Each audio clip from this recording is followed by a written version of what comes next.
Hello friends, வணக்கம். இது ₹1 FFS coin. 1992லேருந்து 2004 வரைக்கும் மின் பண்ண காயினு.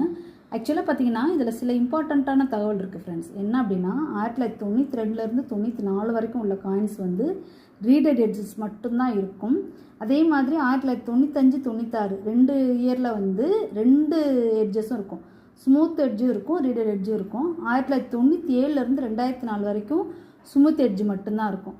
ஸோ நான் அதனால தான் 2 எட்ஜு உள்ள காயின் மட்டும்தான் நான் எடுத்து வச்சுருக்கேன். அதாவது 1995, 96. இதில் பார்த்தீங்கன்னா 1995 வந்து கல்கட்டா மின்ட்டில் வந்து ரீடட் எட்ஜ் மட்டும்தான் இருக்கும். மித்த 3 மின்ட்டில் வந்து 2 எட்ஜஸும் இருக்கும். அதே மாதிரி 1996 வந்து ஹைதராபாத் மின்ட்டில் வந்து 2 எட்ஜஸும் இருக்கும். மித்த 3 எட்ஜில் வந்து 3 மின்ட்லேயும் வந்து ஸ்மூத் எட்ஜு தான் இருக்கும். நான் என் காயினை காமிக்கிறேன் பாருங்கள். 1995, 96 ரீடட் எட்ஜு, ஸ்மூத் எட்ஜ். கலெக்ஷனில் 2 காயின் இருந்தாலும் எடுத்து